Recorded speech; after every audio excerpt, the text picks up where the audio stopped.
Halo teman-teman semuanya, selamat pagi. Gimana kabar kalian hari ini? Semoga kalian semua sehat dan selalu diberkati Tuhan ya. Nah, sebelum kita memulai pembelajaran hari ini, mari kita bersama-sama memuliakan nama Tuhan dan beribadah kepadanya. Mari bersama-sama menyanyikan Jangan Lelah.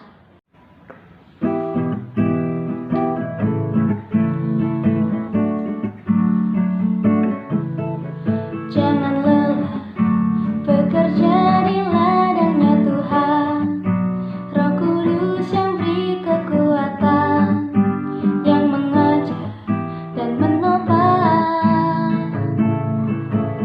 Tiada lelah bekerja bersamamu Tuhan, yang selalu mencukupkan atas segalanya. Ratakan tanda bergelombang, timbullah tanda yang berubah, menjadi siap dibangun di atas dasar iman. Ratakan tanda bergelombang, timbullah tanda yang berubah, menjadi siap dibangun di atas dasar iman. Jangan lelah bekerja di ladangnya Tuhan, Roh Kudus yang beri kekuatan, yang mengajar dan menopang. Tiada lelah bekerja bersamamu Tuhan, yang selalu mencukupkan atas segalanya.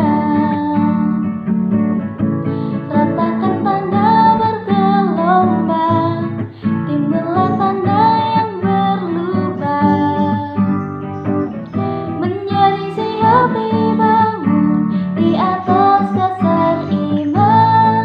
Ratakan tanda bergelombang, timbullah tanda yang berubah, menjadi siap dibangun di atas dasar iman, menjadi siap dibangun di atas dasar iman, menjadi siap dibangun di atas dasar iman. Mari kita bersama-sama berdoa. Ya Bapa, terima kasih atas berkat-Mu pada pagi hari ini. Sekarang kami akan memulai ibadah ini, kiranya Engkau berkati dari awal hingga pada akhirnya, supaya kami dapat mengikuti ibadah ini dengan baik ya Tuhan. Terima kasih ya Bapa, dalam nama-Mu kami semua berdoa dan mengucap syukur. Amin. Teman-teman semua masih semangat bukan? Mari kita semua memuliakan nama Tuhan dengan menyanyikan satu lagu, yaitu Sungguh Indah.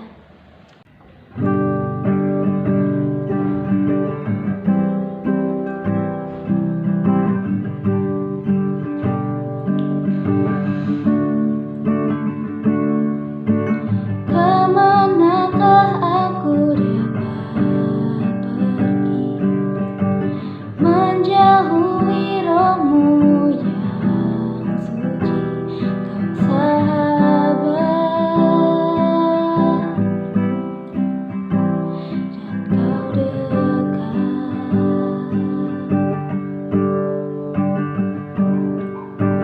Bahkan seluruh pengabdianku tak bisa membalas kesetiaan-Mu. Sungguh mulia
pagi, selamat bertemu kembali di dalam ibadah online pada Jumat pagi ini 23 April 2021.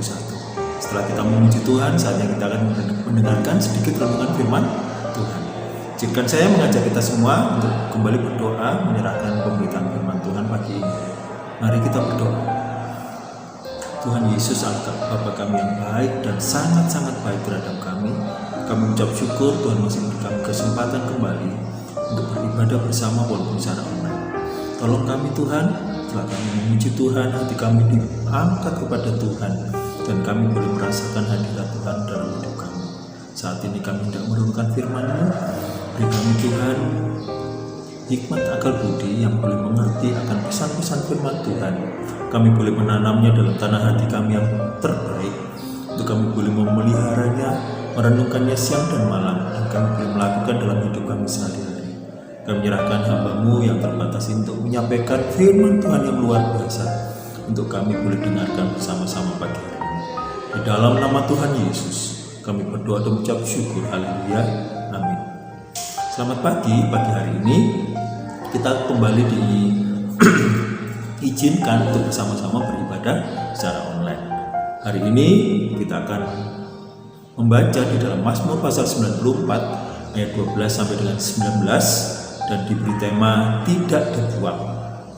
Mari semuanya boleh membuka firman Tuhan baik di Alkitab, di Al-HP atau apapun itu, dan kita akan merenungkannya bersama-sama. Saya akan membacakan buat kita semua. Mazmur pasal 94 ayat 12 sampai 19. Berbahagialah orang yang Kau ajar ya Tuhan, yang Kau ajari dari Taurat, untuk menenangkan dia terhadap hari-hari malapetaka, sampai digali lubang untuk orang fasik. Sebab Tuhan tidak akan membuang umatnya, dan miliknya sendiri tidak akan ditinggalkannya. Sebab hukum akan kembali kepada keadilan, dan akan diikuti oleh semua orang yang tulus hati. Siapakah yang bangkit bagiku melawan orang-orang jahat? Siapakah yang tampil bagiku melawan orang-orang yang melakukan kejahatan? Jika bukan Tuhan yang menolong aku, nyaris aku diam di tempat sunyi. Ketika aku berpikir, kakiku goyang, maka kasih setiamu ya Tuhan menyokong aku. Apabila bertambah banyak pikiran dalam batinku, penghiburanmu menyenangkan jiwaku. Amin. Itulah pembacaan firman Tuhan kita pagi ini. Dan sesuai dengan firman Tuhan yang sudah kita baca, hari ini saya berikan tema tidak dibuang. Nah, ada saat dimana kita sering kadang kita dicuekin, kadang kita diabaikan atau tidak dianggap oleh orang lain di sekitar kita. Kita selalu merasa diri kita ini sangat tidak berharga, direndahkan, dan kita merasa sedih, merasa sendiri begitu. Seolah-olah seperti pemazmur tadi katakan saat mengalami penindasan, pemazmur ini berseru, umat-Mu ya Tuhan, mereka remukkan dan milik-Mu sendiri mereka tindas. Di dalam ayat yang ke-5, dengan kata lain, ketika mengalami penindasan, pemazmur datang kepada Tuhan dan berseru kepada Tuhan. Pemazmur percaya bahwa Allah itu adil dan Dia akan membalas dan membinasakan mereka yang menghancurkan umatnya. Pemazmur menambahkan di dalam ayat yang kita baca tadi 14-15, Tuhan tidak akan membuang umatnya dan miliknya sendiri tidak akan ditinggalkan, sebab hukum akan kembali kepada keadilan dan akan diikuti oleh semua orang yang tulus hati. Puji nama Tuhan, saya boleh merenungkan ayat ini tidak hanya membuat kita yang sudah dewasa, mungkin para guru atau para orang tua, tapi firman Tuhan ini juga sangat tepat dan bagus untuk anak-anakku yang masih belajar di SMP. Karena seringkali ketika anak-anak merasakan beban berat, entah itu PR, entah itu tugas-tugas, atau ketika hendak menghadapi penilaian, baik itu penilaian harian, tengah semester atau akhir semester, seringkali kalian merasakan, aduh berat banget ini, susah banget sekolah ini. Kadang kita merasa, aduh sudah aku gak mampu, merasa tidak bisa melakukan hal seperti itu. Tapi ketika kita ingat firman Tuhan ini, Siapa yang bisa menolong kita? Hanya Tuhan. Tuhanlah yang sanggup menolong kita. Seringkali pada saat kita mengalami kesulitan, masalah atau persoalan-persoalan yang kita hadapi, entah itu anak-anak sebagai pelajar atau kami para guru dan orang tua, yang seringkali kita menghadapi kesulitan, karena orang hidup pasti menghadapi banyak kesulitan. Yang bisa kita lakukan, firman Tuhan katakan, mengandalkan Tuhan. Siapa yang bisa menolong kita kalau bukan Tuhan? Nah, di masa-masa kesesakan yang tepat seperti kondisi kita saat ini, yaitu di masa-masa pandemi ini yang disebut dengan malapetaka dalam firman Tuhan tadi, kita pasti sedih, kita pasti mengalami banyak hal yang tidak sesuai dengan apa yang kita sudah rencanakan jauh-jauh hari sebelumnya. Kita berencana yang A, yang B, yang C, yang kira-kira benar-benar sesuai dengan keinginan atau impian kita, tapi semuanya tidak bisa dilakukan. Anak-anak yang semula bisa bermain bersama dengan teman, tatap muka, bersenda gurau, ataupun bisa secara rutin tanpa harus bingung mengatur jadwal, melihat kapan harus masuk, kapan online dan sebagainya. Semuanya seolah-olah membuat kita sangat tidak nyaman. Tapi firman Tuhan ini mengingatkan kita, apapun yang kita alami, itu pasti ada hal-hal yang direncanakan baik di kemudian hari atau di masa-masa yang akan datang. Itu pun yang Tuhan lakukan dalam hidup kita. Kadang kita diizinkan menghadapi masalah atau persoalan atau kesulitan, tapi kita tahu Tuhan tidak pernah membuang kita. Seperti firman Tuhan tadi, Tuhan tidak pernah membuang kita. Kita tidak dibuang, tetapi kita malah disayang. Bahkan kesulitan itu, bahkan hal-hal yang terjadi dalam hidup kita itu membuat kita, yang pertama apa? Kita tahu bahwa Tuhan mengasihi kita. Allah mengasihi kita. Allah tidak pernah membuang kita, tapi malah menyayangi kita. Yang kedua, membuat kita semakin mengenal Tuhan dan semakin dekat kepada Tuhan. Dan yang ketiga, membuat iman kita menjadi semakin kuat, karena kita percaya apapun yang terjadi dalam hidupku, rencana Tuhan itu yang terbaik. Karena firman Tuhan juga katakan, masa depan di dalam Tuhan adalah masa depan yang penuh dengan harapan. Jadi, mari kita belajar seperti pemazmur. Kita tidak mengeluh, kita tidak merasa hal-hal berat atau yang kesulitan kita hadapi itu menjadi sesuatu yang mematahkan semangat atau membuat kita putus asa. Tapi sebaliknya, kita berkata pada Tuhan, Tuhan, jadilah kehendak-Mu dalam hidupku, rencana-Mu indah dalam hidupku. Ada satu kisah atau satu cerita yang menarik yang saya pernah baca dan saat ini saya ingin bagikan, di mana seorang anak sedang membuat perahu mainan begitu, entah dari kertas, entah dari bahan-bahan apa begitu, yang sederhana yang anak-anak bisa lakukan. Nah, setelah perahu mainan itu jadi, si anak ini meletakkan perahunya di danau. Di dekat rumahnya ada danau. Nah, bagus bukan ketika perahu ini ditaruh di danau, perahu ini mulai seperti perahu yang benar-benar asli begitu ya. Boleh mulai berjalan pelan-pelan mengikuti arus dari danau. Tanpa disadari lama-kelamaan perahu itu terbawa semakin ke tengah danau, semakin jauh dari jangkauan tangan anak ini. Nah, si anak ini kemudian berteriak minta tolong kepada ayahnya. Ayah, tolong, perahuku semakin ke tengah, aku tidak bisa menjangkaunya, tidak bisa mengambilnya. Ketika ayahnya melihat perahu itu semakin ke tengah, apa yang dilakukan? Ayah ini mengambil beberapa batu kecil begitu. Kemudian ayah ini melemparkannya ke air. Nah, si anak terkejut. Dia berteriak lagi dengan cemasnya. Ayah, perahuku bisa hancur kena lemparan batu. Ayahnya hanya tersenyum dan terus melempar batu itu ke tengah danau itu. Dan anak ini memperhatikan. Apa yang dia lihat? Ternyata lemparan batu itu selalu melampaui atau lebih jauh dari perahunya. Nah, setiap lemparan batu itu jatuh ke air, timbullah ombak-ombak kecil atau riak-riak begitu ya.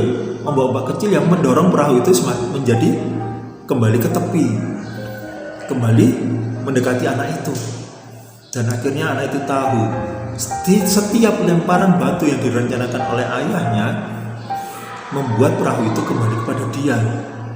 Dan dia tahu semua yang dilakukan ayahnya bukan untuk merusak perahunya atau menyakiti dia, menyakiti hatinya, tetapi justru ingin membuat anak ini kembali senang. Seperti firman Tuhan tadi katakan, menyenangkan hatiku.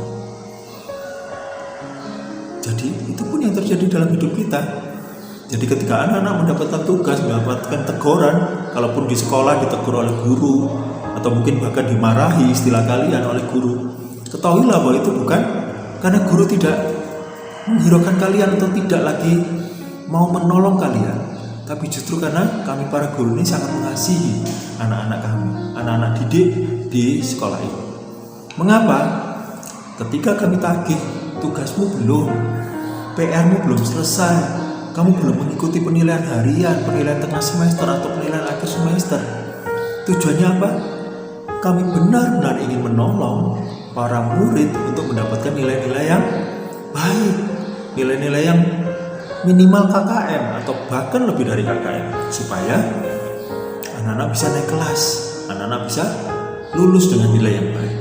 Demikian juga ketika di rumah, seringkali anak-anak merasa orang tua tidak sayang ketika orang tua marah, bahkan mungkin firman Tuhan katakan memukul anak dengan rotan.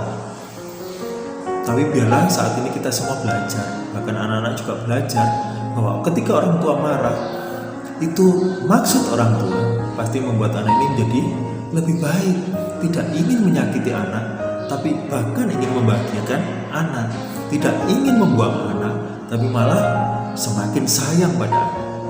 Itu kan yang pelajaran kita bisa terima pagi hari ini. Nah, ketika kita sudah merenungkannya dan kita sudah tahu pesan-pesan firman Tuhan pagi ini, apa yang kita bisa pelajari tadi? Yang pertama, semua yang terjadi dalam hidup kita adalah seizin Tuhan, dan itu semua adalah kehendak Tuhan yang terbaik dalam hidup kita. Yang kedua, biarlah kita belajar mengerti akan rencana Tuhan atau kehendak Tuhan dalam hidup kita. Tuhan tidak membuang kita, tapi Tuhan menyayangi kita. Kita tidak dibuang, tapi kita semakin disayang.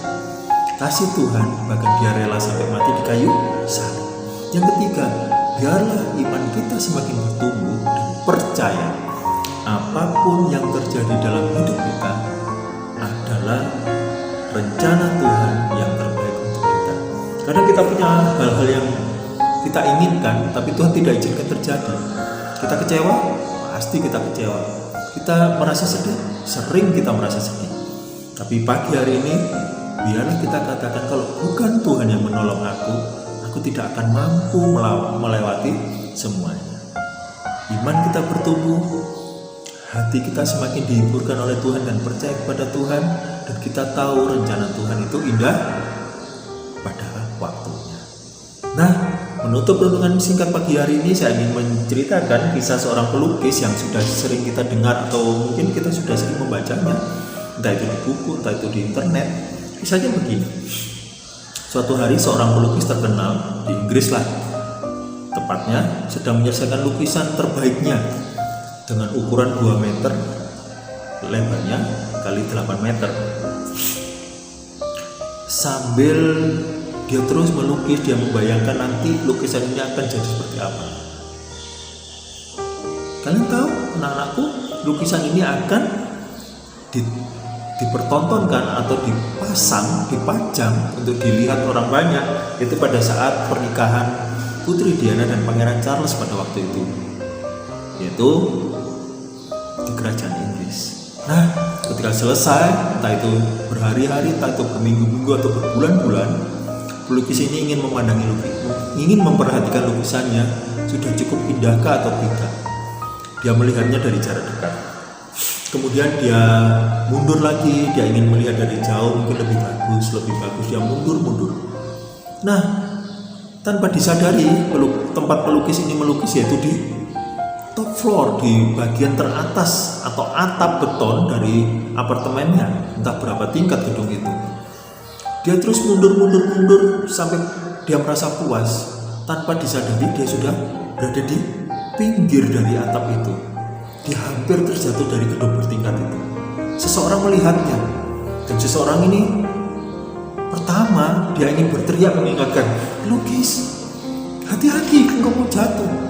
Tapi dia mulai berpikir, kalau aku berteriak, pelukis ini kaget, malah jatuh dan mati.